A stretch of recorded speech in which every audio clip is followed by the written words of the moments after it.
सबैलाई नमस्कार। आज हुन गइरहेको नेपाल भर्सेस ओमान विरुद्धको गेम राति 8:45 सुरु हुन गइरहेको छ।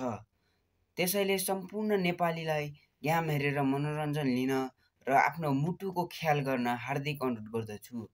त्यसैले आज नेपालको गेम धेरै महत्त्वपूर्ण हुनेछ।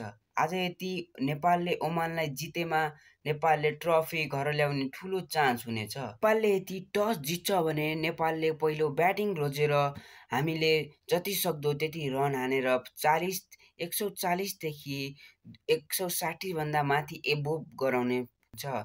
यदि हामीले पहिलो बलिङ पायौँ भने हाम्रो राम्रो फास्ट बलरहरूलाई युज गरेर 5 ओभरसम्म राम्रो लाइन लेन्थमा गरेर हामीले विकेट लिन जति सक्दो उति विकेट लिन सक्नुपर्ने छ। यदि हामीले आज रोक्न सक्यौँ भने हाम्रो नेपालको लागि एउटा ट्रफी आउनेछ। आजको खेलमा हाम्रो ओपनरहरूले 5 ओभरसम्म राम्रो रन हानेर नेपाललाई राम्रो स्थानमा पुगाउनु पर्नेछ।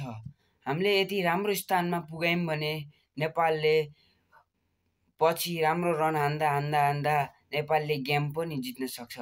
त्यसैले हामीले रन हान्नुपर्छ। अनि हाम्रो मिडल अर्डरले पनि कहिले राम्रोसितले गेम राम्रो खेल्नुपर्ने हुन्छ। अनि हाम्रो रोहित पौडेल, कुशल मल्ल, सन्दीप जोरा र कुशल मल्लले चाहिँ रन हान्नै पर्ने हुन्छ।